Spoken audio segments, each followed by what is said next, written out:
Ces réductions ont fini par faire notre université, qui avait une tradition pour essayer d'intégrer les personnes qui étaient contractuelles, qui n'étaient pas titulaires.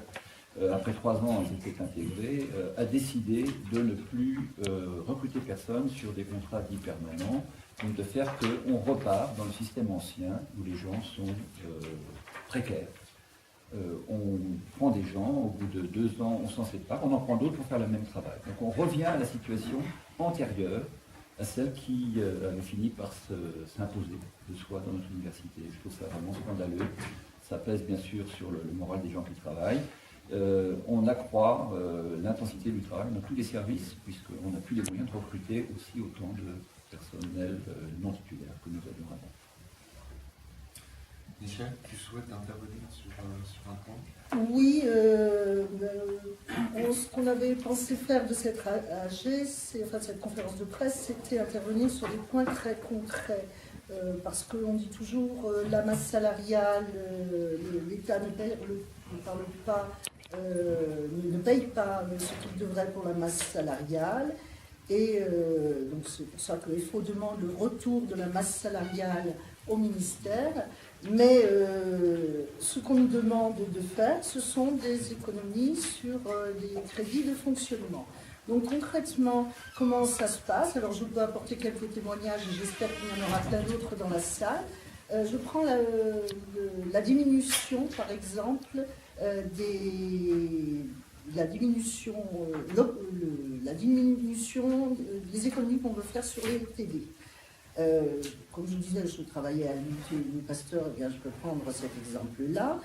On nous a dit l'an dernier, voilà, on va passer en première année, par exemple, dans mon département, de 4 groupes à 3 groupes de TD, et on va augmenter le nombre d'étudiants par TD. Ce qui fait que maintenant on est à 34 étudiants par TD, alors qu'il existe quand même un programme national qui dit le nombre maximum est de 28 étudiants. Ça veut dire que forcément on recrute moins. Donc ça, c'est une conséquence à noter. Donc ça, c'est un premier exemple. Je prends un autre exemple à la fac de droit, puisqu'on est à la fac de droit. L'an dernier, suppression d'un TD, un TD sur 10. Ça veut dire que les étudiants ont moins d'heures d'enseignement que ceux qui devraient recevoir.